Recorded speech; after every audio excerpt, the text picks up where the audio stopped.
Hi, this is Danielle Karupkin speaking to you from Thornhill, Ontario for webyeshiva.org. We are studying Maimonides' Guide for the Perplexed, the Rambam's Moreh Nevukhim, and we are in the third section of the guide. Today we are going to do all of chapter 43, chapter 44. We did 43 last week. We're going to do chapter 44 today, which is a very short chapter, and then we're going to start chapter 45. I do want to preface by saying that chapter 44, despite it being very short, in the Pines edition, it's on page 574, and you can also reference the new Goodman edition as well as if you like. It's a deceptively simplistic chapter, and I hope to be able to demonstrate that in just a moment. I'm just going to share my screen so that we can see the handout as we mention every week. The handout is available to help me present the ideas that are contained within the chapter and also to help a student review. If you'd like just to have a basic outline, you can download the handout on webyeshiva.org's course description, or we have a Facebook group called Shiur in Moreh Nevukhim, where the handout is available on Facebook. So as many of you know, if you've been following along where we are in the middle of the guide at this point, you know that the Rambam here is discussing Ta'amei HaMitzvot, his exposition on why the commandments are given.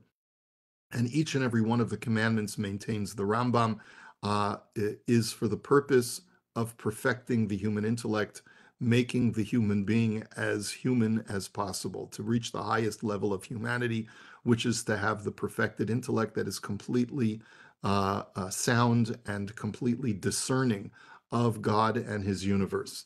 We are up to the 9th category out of 14 categories of mitzvot that the Rambam had told us in chapter 35 that he would detail for us.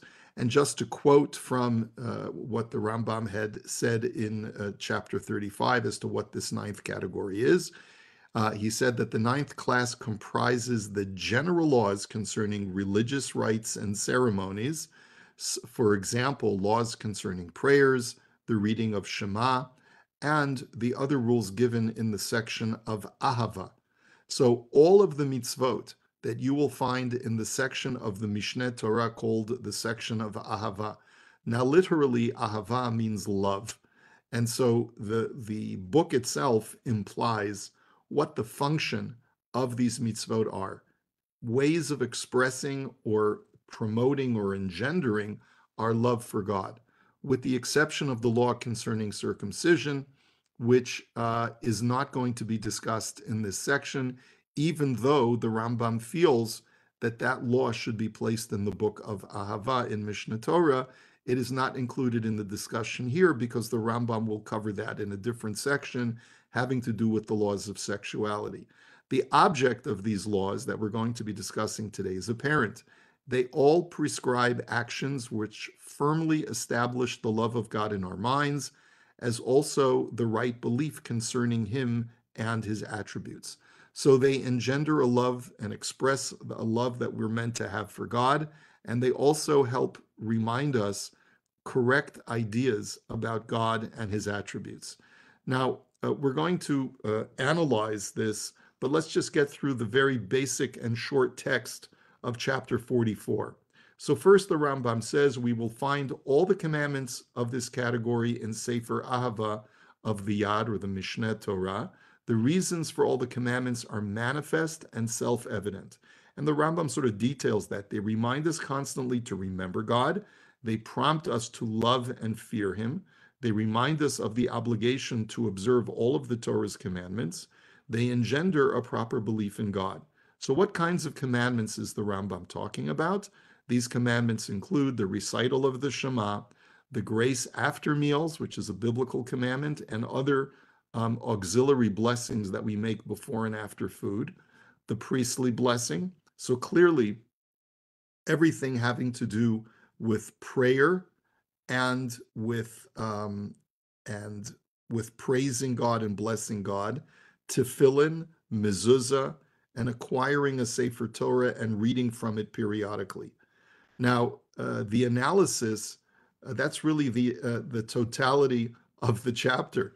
The Rambam basically says in the last sentence, I'm just reading from the Pines edition on page 574, this is clear and manifest and does not require another discourse, for that would be nothing but repetition.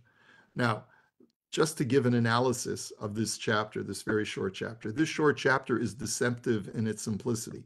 We should consider what is the difference between this category and the first category, which the Rambam had defined in chapter 36. In chapter 35, the Rambam had defined the first category out of the 14 as, and I quote, the first class comprises those precepts which form fundamental principles such as we have enumerated in Hilchot Yesodei HaTorah. Repentance and fasts belong also to this class, as will be shown. Now, the Rambam had told us that there is a whole category of mitzvot, which he called the first category because of its primacy and its importance, because these mitzvot directly address proper attitudes towards God. And included in Hilchot Yesodei HaTorah in the Mishnah Torah are the mitzvot of knowing that God exists, the prohibition of believing in other gods, to unify God, to love God, to fear him, to sanctify his name, to not desecrate his name, to not destroy things that are associated with his name, to heed the prophet who speaks in his name, and to not test him. I'm just quoting to you from the Rambam's introduction to Hilchot Yesodei HaTorah, which deal with mitzvot that in particular focus on a proper understanding and reverence for God. The Rambam adds to this category in his discussion in the guide the importance of Torah study, to honor teachers of Torah, to swear in God's name, to not swear, sorry for the typo, to not swear falsely in his name, to fast and cry out to him in times of trouble. Now notice that that's different from prayer, which the Rambam includes in today's category, category number 9, and to do teshuvah and to repent before God. What we're seeing here is a division between category number 1 and category number 9 that the basis of this division is not really easy to quantify. In category number 9, the Rambam says that all of the mitzvot that I'm included in this category help me remember God and engender a love for him. How is that different from the mitzvot that are discussed in category number 1? What is the difference between prayer and making blessings and calling out to God in times of trouble and fasting and doing teshuvah? Do not they seem to be all part of the same genre, which is an acknowledgement of my obligation to have some kind of relationship and connection to God? Now, if we were to look in chapter 36, where the Rambam talks about category number 1, he elaborates. He says, consider them one by one, and you will find that the lesson which every one of them contains is correct and demonstrable. And I'm using the Friedlander translation instead of the Pines translation, because the Friedlander translation is you can easily cut and paste from the web. It is also evident that the precepts which exhort and command us to learn and to teach are useful, for without wisdom there cannot be any good act or any true knowledge. This class includes all the commandments to swear by the name of God and the prohibition of swearing falsely or in vain. The reason for all these precepts is evident, and the bold text, I just bolded it. They aim at the glorification of God. They prescribe acts which lead to the belief in God's greatness.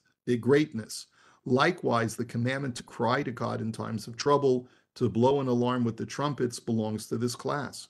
We are told to offer up prayers to God in order to establish firmly the true principle that God takes notice of our ways so that he can make them successful if we worship him, or disastrous if we disobey him, that success and failure are not the result of chance or accident.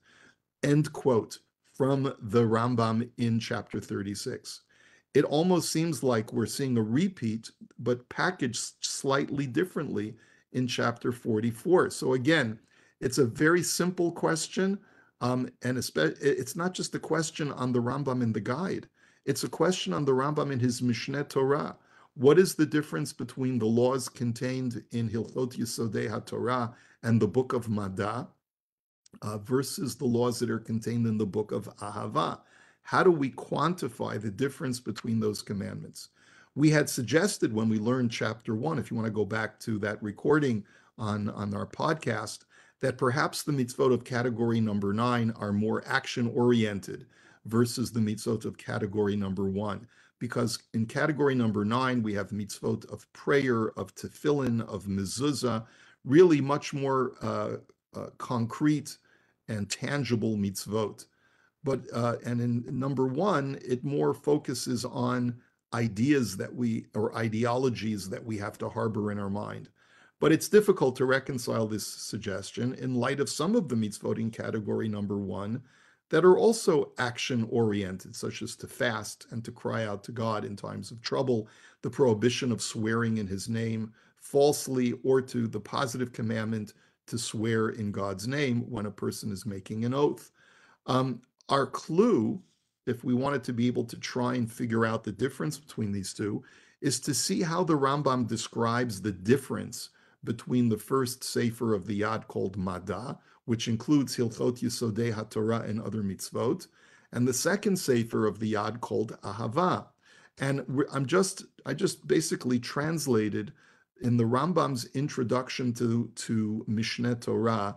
He gives a short paragraph of what the topic of each of the books of the 14 books of the Yad is going to be. In Sefer Madah, he says, I will include those mitzvot which are the mainstay of the religion of our master Moshe, meaning given to us by Moses, and which each person must know as a prerequisite. They include unifying his name and the prohibition of idolatry. By contrast, when we look at the introduction to Sefer Ava, the Rambam writes, I will include those mitzvot which are constantly applicable, which we were commanded in order to love the omnipresent and to remember him constantly. They include Kriyat Shema, prayer, tefillin, and blessings. In other words, so if I was to present, let's say, the difference between the mitzvot in Madah versus the mitzvot in Ahava, I would suggest it would be as follows. Mada includes those mitzvot that enable us to properly understand God, but are not relational in nature. In other words, these mitzvot, to properly understand and to revere God, are not calling upon the adherent to express one's devotion to God, but rather are mitzvot of the intellect, to make sure that you have a proper grasp of the magnitude of what God is, that concept of God, and God's connection to our existence. The book of Ahava contains mitzvot which are devotional in nature and remind us to always keep our beloved God in our minds and our hearts. And if I could offer up the following analogy to sort of make this a little bit more understandable. When one wishes to get to know someone for a prospective mate, and I know that, we have this process called the shidduch process, right? So you may have a shadchan, you may have someone that you go to who's a matchmaker, and you want to try and understand everything that you can about the person that they are trying to fix you up with. One needs to first acquire of knowledge of whom that person is, what their qualities and traits are, to ensure that they don't miss, so that the person who's looking into this prospect, looking into that shidduch, doesn't misunderstand the nature of that person, and to know what will be expected of me should I decide to marry that individual. Now, that's all contained in the book of Madah. That's why the Rambam calls it a prerequisite. If we are going to have this marriage with God, this very, very intimate relationship with God, I need to first understand who God is that I am going to be related to and engaged in with a very intimate relationship. The mitzvot contained in Madah, however, do not define the nature of the relationship, but are the prerequisite to forming that relationship with God. By contrast, once I and my spouse get married, it's incumbent upon me as the spouse to show devotion to ensure that the marriage is successful. And that's what's contained in the book of Ahava. And by the very word of Ahava, that gives us the clue what the Rambam has in mind. I have to constantly have God in my mind. God is my spouse. I have to constantly think about what I can do for God. I have to constantly remind myself that about whom God is and why I need to stay devoted to him. It is therefore appropriate to divide between calling out to God in times of trouble, which is contained in Mada, because that's an intellectual exercise that helps me appreciate that God is responsible for all that transpires in my life, versus prayer, which is a devotional act, not to be able to trigger divine mercy, but rather to engage in a loving conversation with God. So it's a very subtle difference, but it's a very important difference, I think, for the Rambam. Mada is the understanding of one's mate, that is God, and Ahava is the maintenance of a loving marital relationship with that God after we have already come to know and understand his nature. I'd like to stick with this working definition. Those of you who are listening and feel that perhaps there's a better way to express this, or that maybe I've got it wrong, please point it out to me. If you happen to know of anyone who discusses this more extensively, I'd love to see it. But that to me is the difference between the book of Mada and the book of Ahava. And that's why the Rambam has two separate categories that are not even connected in the sequence in the list. We have category number one, which is the prerequisite for all other categories of mitzvot. And then we're all the way now in category number 9 to discuss those mitzvot of Ahava. So with that, I'm going to put chapter 44 aside for now, and we're going to go on now to chapter 45. We're not going to do the entire chapter today. We're just going to get started. But chapter 45 discusses the 10 out of the 14 categories. Category number 10 is, as the Rambam says at the beginning of the chapter, which is on page 575, in the Pines edition, inclusive of those portions of the Mishnah Torah which are called Hilchot Beit HaBechira, the laws of the house that was chosen by God, meaning the temple, Hilchot Klei HaMikdash VeHaOvdim Bo, the laws of the utensils of the temple and those who work in the temple, namely, the utensils include the menorah, the altar, the showbread table, and so forth. Those who work in the temple refer to the Kohanim, the priests, and the Levites. And also Hilchot Bi'at HaMikdash, the laws of how one may and may not enter into the temple. And just to quote from the Pines edition, we have already made known in a general way the utility of this class of commandments. Now, what does the Rambam mean when he says, I've already discussed this, I've already told you why God wanted there to be a temple and wanted there to be sacrificial worship to him in that temple. So it's not that long ago that we learned chapter 32 of this section in the guide. And I'm just going to extract a short portion from that chapter, using again the Friedlander translation. He writes, many precepts in our law are the result of a similar course adopted by the same Supreme Being. Now, what I've done is I've skipped over the introduction to that chapter where the Rambam says that in nature, we find that slow adaptation and evolution is the way that nature works. You can't expose something very hot to something very cold all of a sudden because it will shatter, and vice versa. There has to be a gradual introduction of a change in a system in order for nature to adapt properly. Human beings are no different.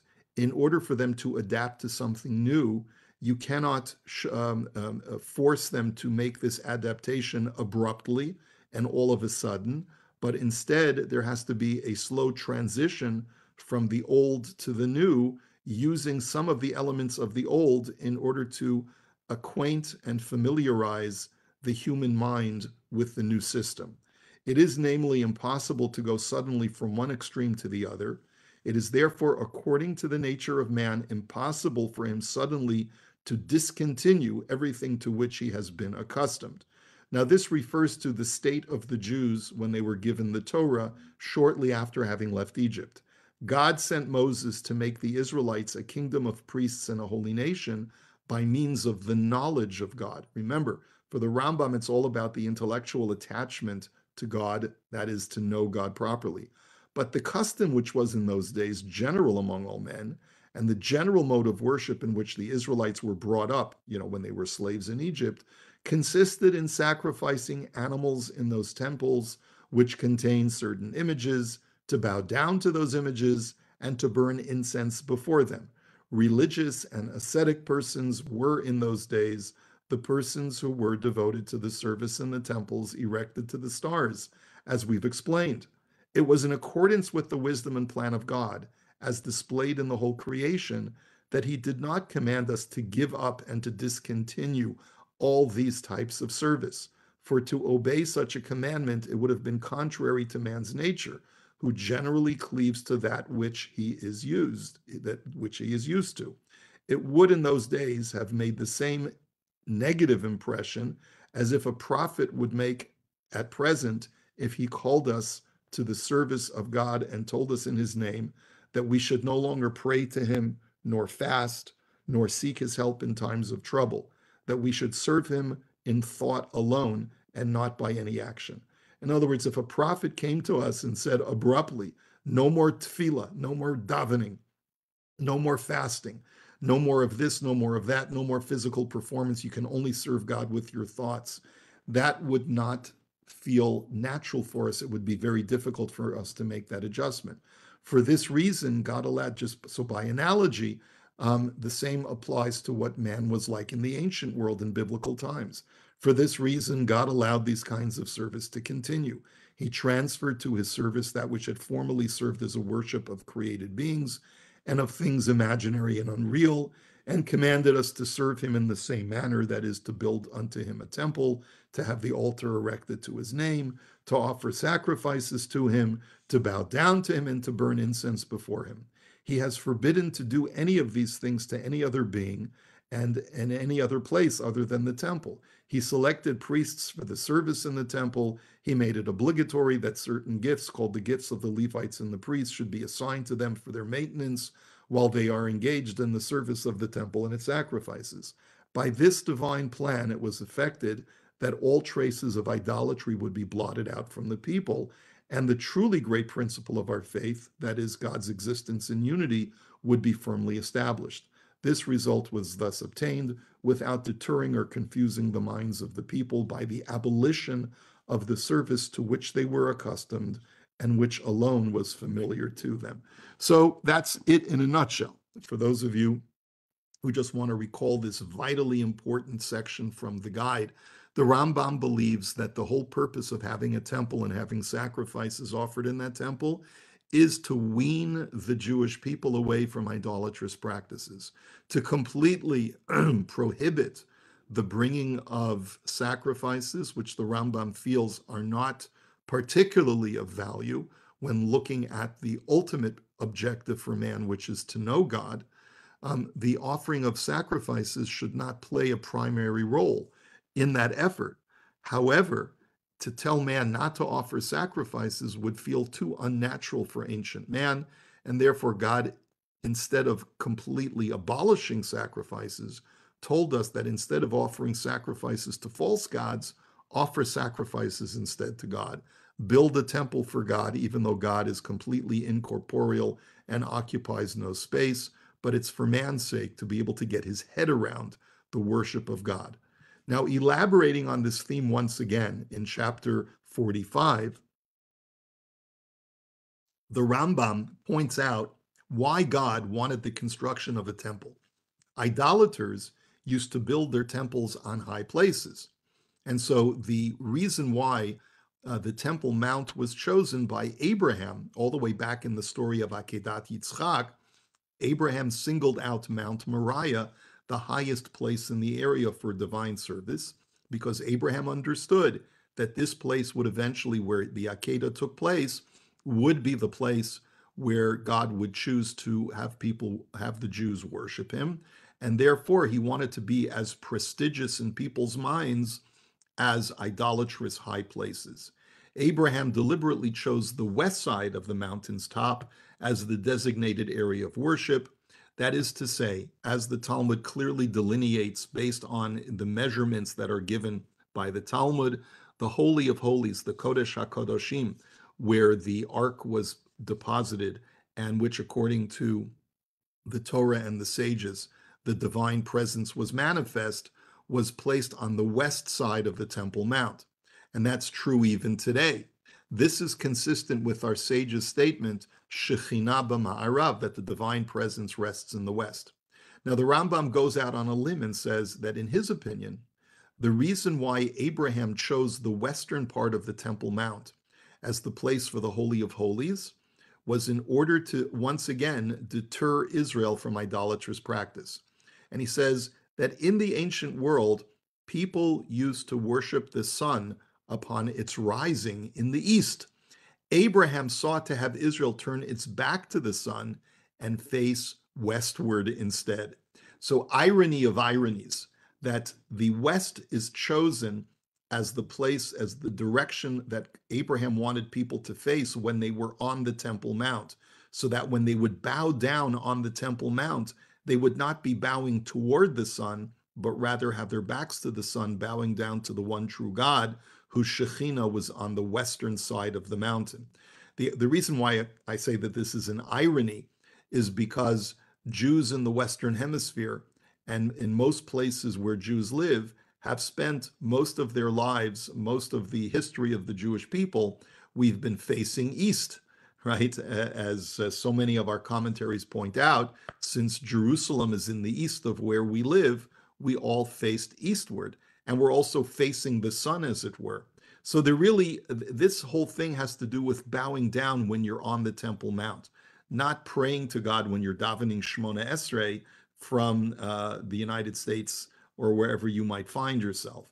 And so it's important to remember that there is actually one remnant of this idea that we do on Friday nights. Many of you may know, if you've come to synagogue on Friday night, you know that at one point in the prayer, everyone faces westward when we say the very last stanza of Lechadodi. And we say, Boi Chala, come our Sabbath bride, come our Sabbath bride. So according to many of the commentaries, we're actually bowing down to the Shekhinah, which is in the west, acknowledging this format that the Rambam is discussing over here. So anyway, that just is some remnant just for you to know. And anyway, the Rambam says that this is evidenced by what happened when the Jews turned toward apostasy in the times of the prophet Ezekiel, where God, in a vision, takes Ezekiel to the temple and shows him how people were mishtachavim kedma lashamesh, were bowing down toward the sun, eastward. And this is something that God castigates the people to Yechezkel about, and tells him that this is an abominable practice. So this too is part of the whole idea of weaning the Jewish people away from idolatry, which is the general theme of building a temple. It is also quite clear, says the Rambam, that this place was known by Abraham's descendants, including Moshe, as a place designated for divine worship.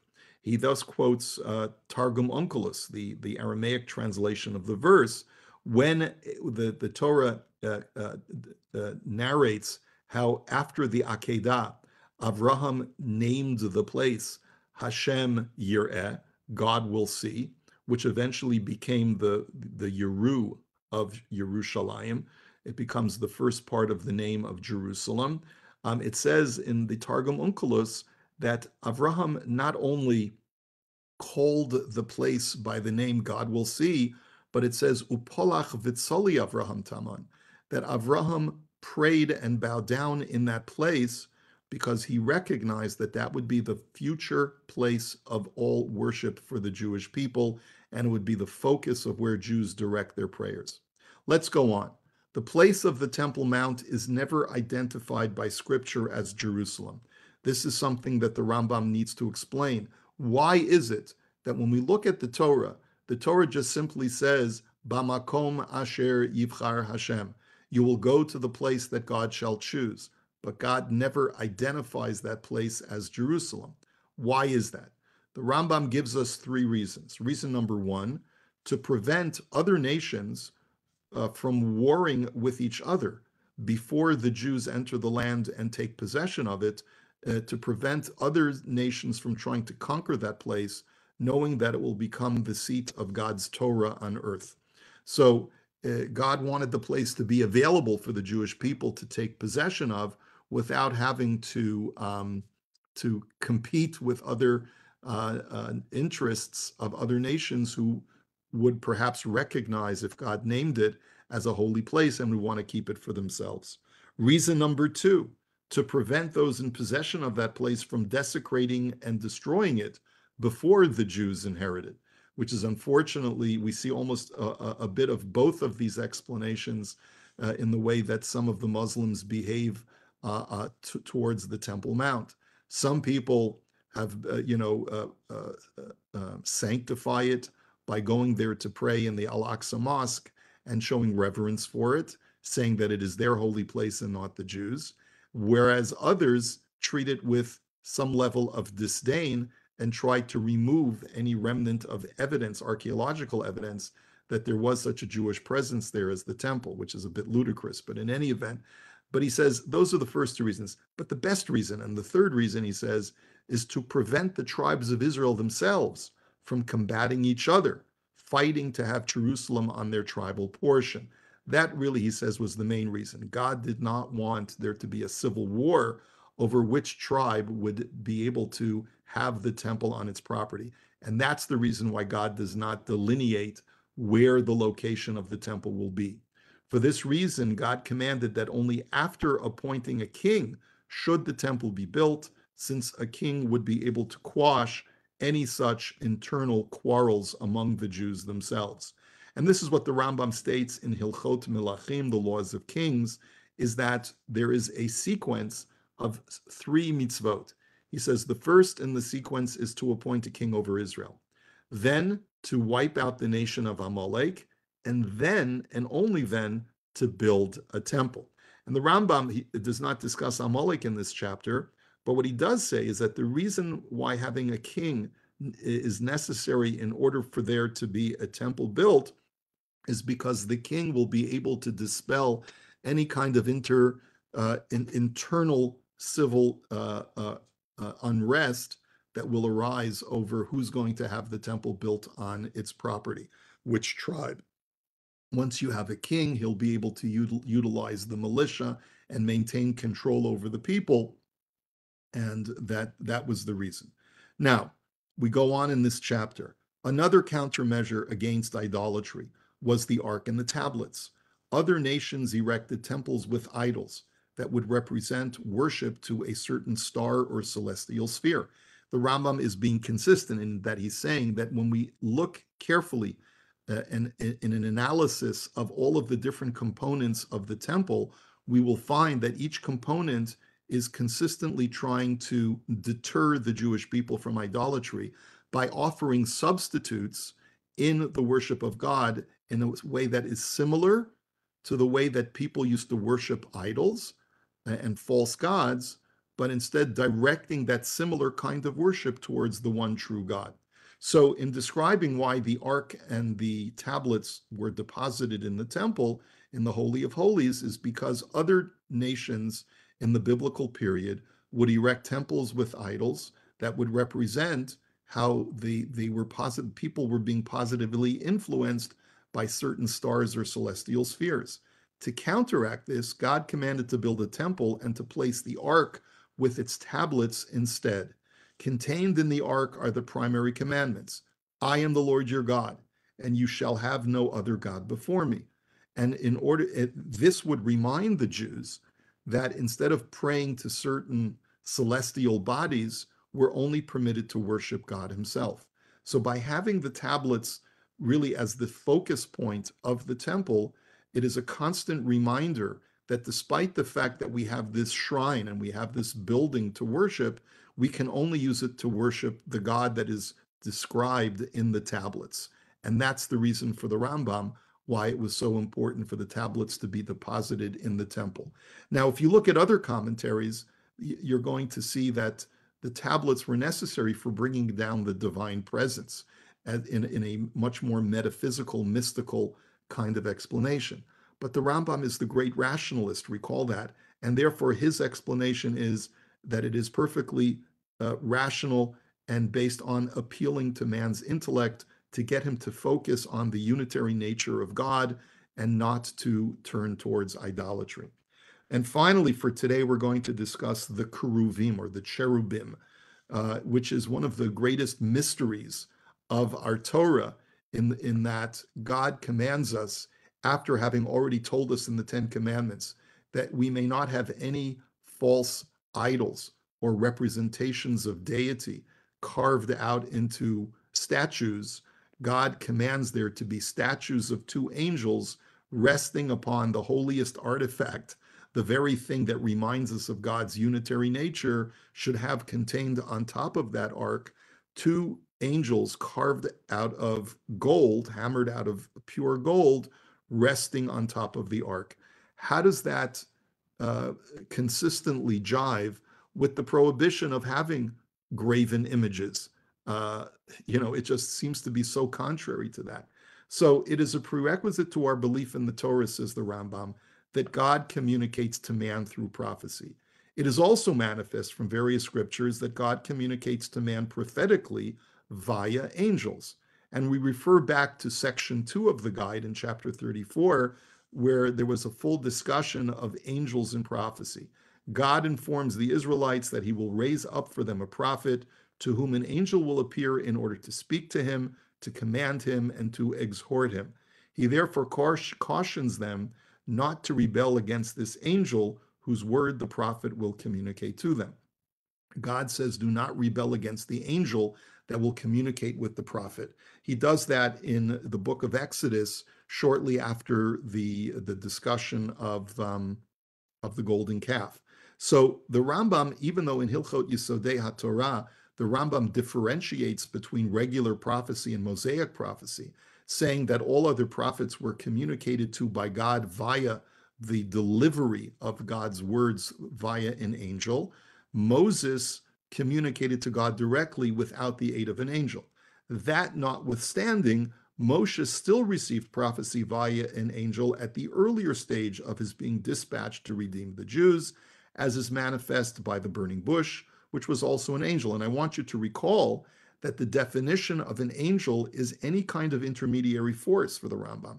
It's not specifically a being that is created by God that has wings and that has a long robe and that has a halo over its head.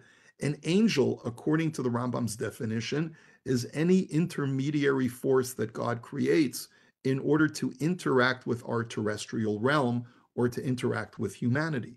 So therefore, when God communicated to Moses via a burning bush, the burning bush was that intermediary force, was that angel. And so we see, therefore, that even with Moses, God communicated with Moshe to communicate to the Jewish people via an angel. The only time that God communicated with Moses not via an angel was when he was giving him the specific commandments of the Torah. The Rambam continues and he says that, the Sabaeans believed that prophecy comes to man through an influence of the celestial sphere and its stars, which are a part of the physical realm. They believe these influences came down to terrestrial artifacts such as idols and trees, including the Asherah tree, which is why God prohibits the planting of an Asherah tree around your shrines, because the Asherah tree represents this idolatrous belief. They thought these things give prophetic knowledge to men. And I refer you back to chapter 29 of this section, which talks about this ancient practice.